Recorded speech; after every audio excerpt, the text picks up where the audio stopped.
dan mereka akan dijauhkan dari rahmat.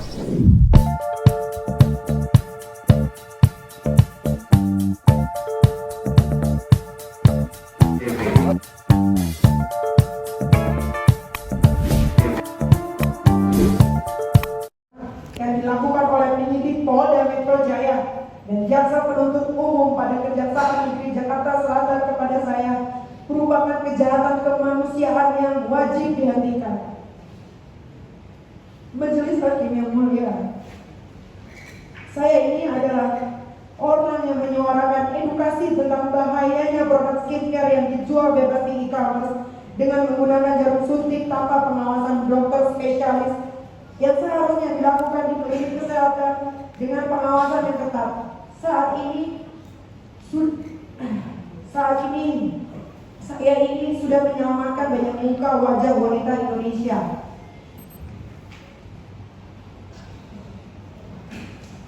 Wajah wanita Indonesia atas pentingnya edukasi terhadap pelanggan produk skincare yang berbahaya tersebut. Akan tetapi saya malah dipenjarakan oleh mafia skincare atau penjahat skincare yang sesungguhnya, yaitu Reza Gladys Nisari dan Altoba Mufid yang malah dilindungi. Lantas, kemana BPOM, Badan Perlindungan Konsumen Nasional?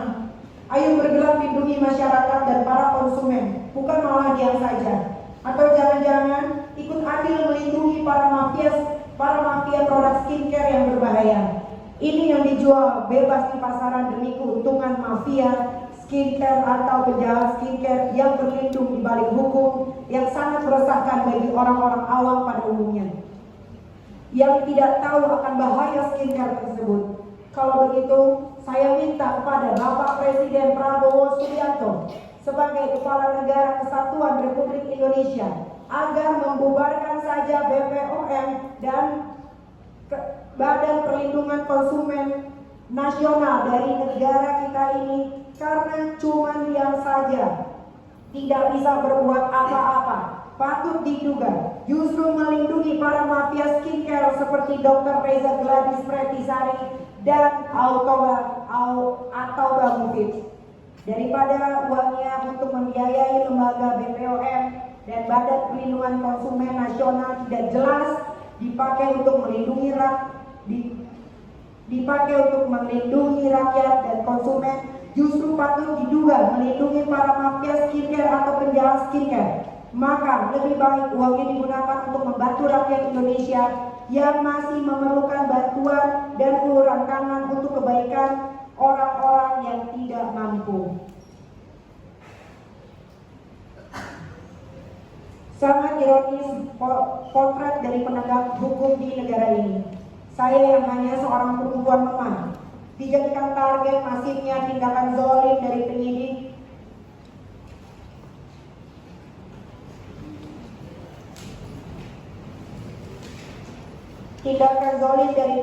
Polda Metro Jaya dan jaksa penuntut umum karena bersikukuh ingin menjadikan saya tersangka dan dapat menahan saya. Hanya karena edukasi saya kepada masyarakat terkait produk skincare yang berbahaya dengan menggunakan jarum suntik yang dijual di e-commerce, bukan dijual di klinik kecantikan, yang ada pendampingan khusus dari dokter spesialis.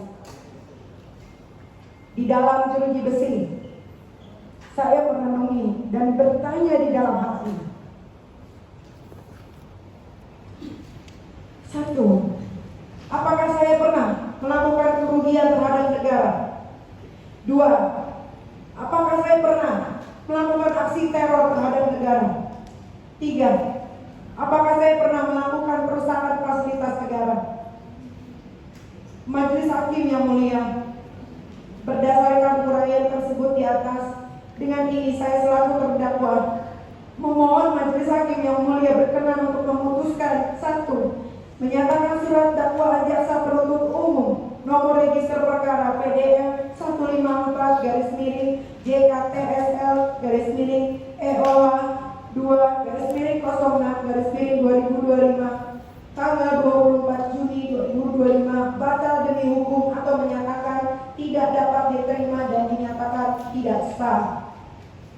Dua, memerintahkan jaksa penuntut umum untuk mengeluarkan terdakwa Nikita Mirzani dari rumah tahanan Pondok Bambu, Jakarta Timur, atau satu, menetapkan surat dakwaan nomor register perkara PDM 154 garis miring JKTSL garis miring EOH 2 garis miring 06 garis miring 2025 yang diperiksa dan diadili dalam perkara nomor 362 garis miring PID Sus garis miring 2025 PN Jaksel untuk ditangguhkan atau dihentikan dahulu sampai dengan perkara perdata nomor 489 garis miring PDT G garis miring 2025 garis miring PN Jaksel selesai dan berkekuatan hukum tetap. 2. Menetapkan perkara nomor 362 garis miring PID Sus garis miring 2025 garis miring PN Jaksel untuk ditangguhkan atau dihentikan dahulu sampai dengan perkara perdata nomor 489 garis miring PDT G garis miring 2025 garis miring PN Jaksel selesai dan berkekuatan hukum tetap. 3. Memerintahkan jaksa penuntut umum untuk mengeluarkan terdakwa Nikita Mirzani dari rumah tahanan Pondok Bambu, Jakarta Timur. Majelis Hakim yang mulia, bahwa saya sampaikan juga eksepsi ini dikhususkan untuk ketiga anak saya.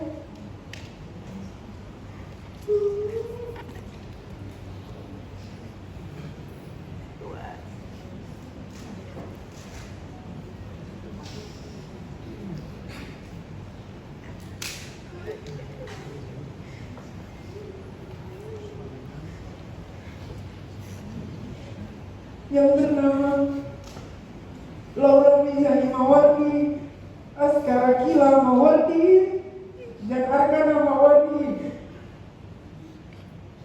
bahwa percayalah, kami bukan seorang pelaku teroris, kami bukan pelaku pembunuhan, kami juga bukan gerobol gembong narkoba.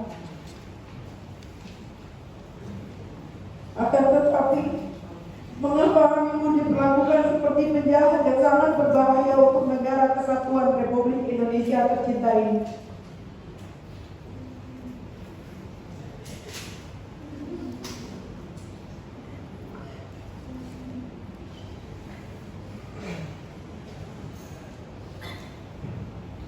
Sejak 4 Maret lalu, saya tidak bisa berkumpul lagi dengan anak-anak saya, tidak bisa menjalankan ibadah puasa bersama-sama dan juga hari raya Idul Fitri bersama-sama seperti layaknya umat muslim pada umumnya.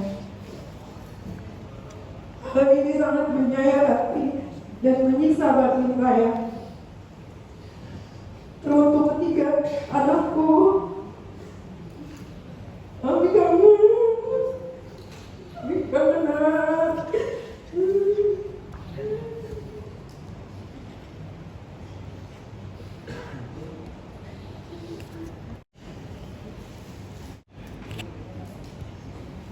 Yang sabar ya nak, dan jangan lupa selalu mendoakan kami yang saat ini masih berjuang untuk tetap teguh memegang kebenaran. Kami juga sangat yakin kebenaran bisa disalahkan tetapi tidak bisa dikalahkan. Pasti tak lama lagi Allah Subhanahu wa Ta'ala yang Maha segalanya akan segera mengungkap semua hak yang benar dan semua yang batil. Sekali lagi saya ucapkan, jangan takut dan jangan lagi ada keraguan sedikit pun untuk tetap suarakan keadilan walaupun langit akan runtuh. Majelis Hakim yang mulia, akhirnya di penutupan eksepsi pribadi ini, doa dan harapan saya, berikan saya umur yang panjang agar saya bisa melihat orang-orang yang zalim kepada saya dan sahabat saya Ismail Marzuki mendapatkan umur yang panjang supaya Allah Subhanahu wa Ta'ala memberikan azab seketika kepada mereka yang menzalimi saya dan sahabat saya Ismail Marzuki. Semoga Majelis Hakim yang mulia segera menghentikan kezaliman dan penzaliman terhadap saya dan sahabat saya Ismail Marzuki.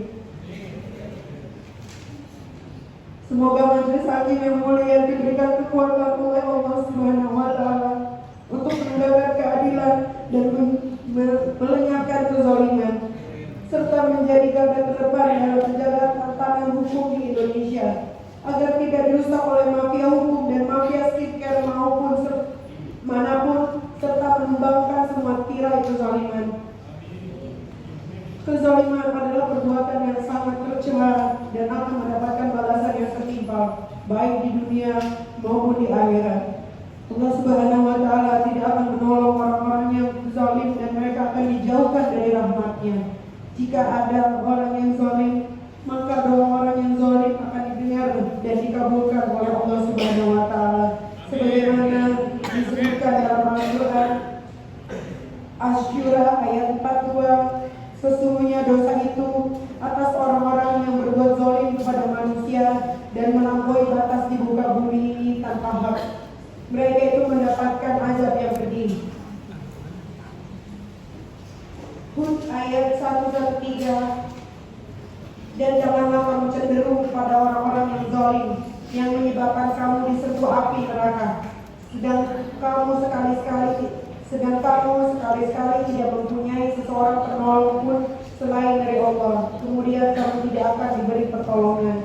An-Nisa ayat 168. Sesungguhnya orang-orang yang berbuat zalim, Allah tidak akan mengampuni mereka dan tidak pula akan menunjukkan jalan kepada mereka.